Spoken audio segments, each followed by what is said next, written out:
భద్రకాళి అమ్మవారి ఆలయంలో శాకంబరి ఉత్సవాలు వైభవంగా జరుగుతున్నాయి.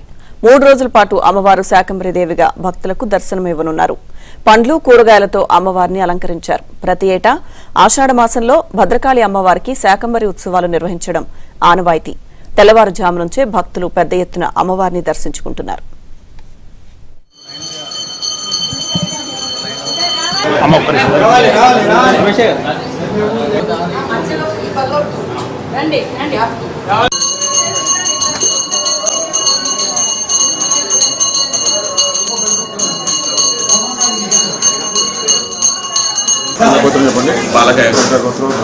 राजकुमार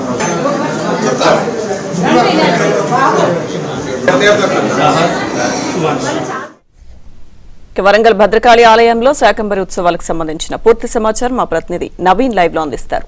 నవీన్,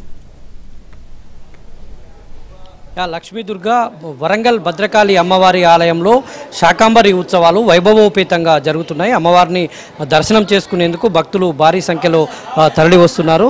ఇవాళ మాత్ర అవతారంలో భక్తులకు అమ్మవారు దర్శనమిస్తున్నారు.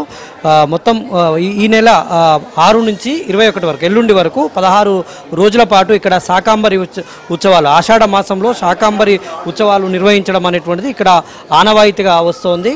అయితే అమ్మవారిని శాకంబరి ఉత్సవాల్లో భాగంగా అమ్మవారిని దర్శనం చేసుకుంటే భోగభాగ్యాలు దక్కుతాయనేటువంటిది భక్తుల విశ్వాసంగా వస్తుంది.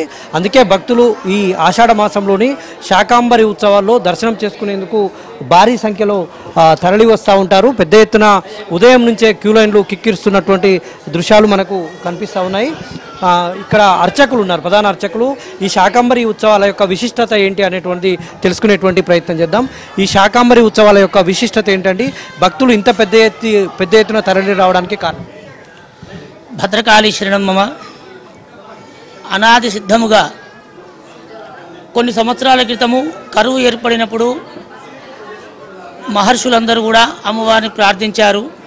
అమ్మ, కరువు కాటకాలు, వర్షాలు లేవు, పంటలు లేవు, మానవ జాతి మనుగడ కష్టం ఏర్పడుతున్నది, నీవే దిక్కు అని జగన్మాతను ప్రార్థించడం ద్వారా అమ్మవారు శాకంబరి రూపంలో మహర్షులకు దర్శనమిచ్చినది. శాకంబరి రూపం అంటే ఆకుకూరలు కూరగాయలను మెడలో వేసుకొని అమ్మవారు దర్శనమిచ్చడం ద్వారా అప్పటి నుంచి మహర్షులు కనుగొని దేవి మహత్యంలో చెప్పినట్టు శాకంబరీం స్తువన్ ధ్యాయన్ జపన్ సంపూజయన్నమన్ అక్షయమశ్నుతే శీఘ్రమన్న పానామృతం. అమ్మవారిని జలధార చేత, సహస్ర కలశముల చేత అభిషేకించి ఈ ఆషాఢ పున్నమి నాడు ఆకుకూరలు కూరగాయలతో కనుక అమ్మవారిని అలంకరించినట్టయితే మనకు కరువు కాటకాలు రావు అని అనాదిగా తెలుసుకున్న మహర్షుల ద్వారా తర్వాత ఇప్పుడు మా అర్చకుల వరకు కూడా అమ్మవారిని ఆషాఢ పౌర్ణమి అంటే గురు పౌర్ణమిది, వ్యాసుడు మహర్షి ఆయన తపస్సు బలమే ఇదంతా. అయితే అప్పటి నుంచి అమ్మవారిని ఆకుకూరలు కూరగాయలతో ఆ ఒక్కరోజు పూలహారాలు వేరే వేయకుండా ఆకుకూరలు కూరగాయలను దండలుగా కుచ్చి అమ్మవారి మెడలో వేయడం జరిగినది. ఆమె శాకంబరిగా మనకు దర్శనమిస్తుంది. అమ్మవారిని చూడడం ద్వారా మనకు అన్నపానముల కొరత ఉండదు. ఎల్లుండి ప్రధానంగా ముగింపు కార్యక్రమాలకు చాలా గ్రాండ్గా ఏర్పాట్లు చేస్తూ ఉన్నారు. ఆ రోజు కార్యక్రమాలు ఎలా?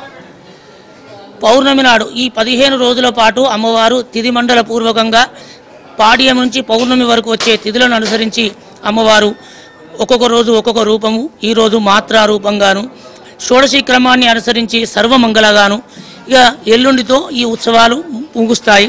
పౌర్ణమి నాడు అమ్మవారు నిండు శాకంబరిగా దర్శనమిస్తుంది. ఆ రోజు మొత్తము కూడా అమ్మవారు శాకంబరిగానే మనకు దర్శనమిస్తుంది. ఇది అర్చకుల అభిప్రాయం. మొత్తంగా శాకంబరి ఉత్సవాల సందర్భంగానైతే భద్రకాళి అమ్మవారి ఆలయంలో కోలాహలం నెలకొంది. ఈ నెల 6 నుంచి 21 వరకు కూడా అమ్మవారు భక్తులకు శాకంబరి రూపంలో దర్శనమిస్తూ ఉన్నారు. కాబట్టి ఇప్పుడు దర్శించుకుంటే అమ్మవారికి భోగభాగ్యాలు వస్తాయనేటువంటి భక్తుల విశ్వాసం. కాబట్టి భారీ ఎత్తున తరలి